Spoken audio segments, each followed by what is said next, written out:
السلام عليكم. كاملين كنعرفوا الطائر الخفاش، ولكن بزاف منهم انا صراحه ما عارفاش القصه ديالو كيفاش تخلق، علاش هو مختلف على باقي الطيور. هادشي اللي غنتبعوه حتى للاخير. في زمن النبي عيسى عليه السلام فقد جاء بنو إسرائيل إليه وطلبوا منه أن يخلق لهم طائرا ليكون ذلك علامة على نبوته، فوافق نبي الله عيسى على طلبهم، لكنهم اشترطوا أن يكون للطائر صفات معينة.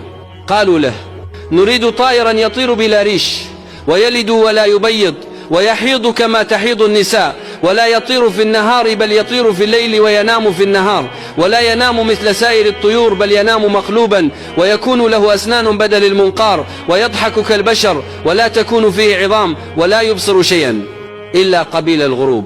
فأخذ نبي الله عيسى التراب ومزجه بالماء، ثم نفخ فيه، فصار بأمر الله تعالى طائرا يملك الصفات التي طلبوها.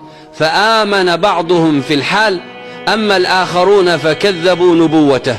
وكان هذا المخلوق هو الخفاش، ويقال إنه الكائن الوحيد الذي كان للبشر سبب في خلقه بإذن الله تعالى، ولذلك تجده الطائر الوحيد الذي يعيش حياة مختلفة عن سائر الطيور. سبحان الله، قصه عجيبه. ولله في خلقه شؤون. خليوا لي رايكم في التعليقات كي جاتكم هذه القصه، ولا بغيتوا بحال هذا الشكل او هذا النوع ديال القصص وهذا لي فيديو، خليوها لي في التعليقات. والى فيديو قادم ان شاء الله.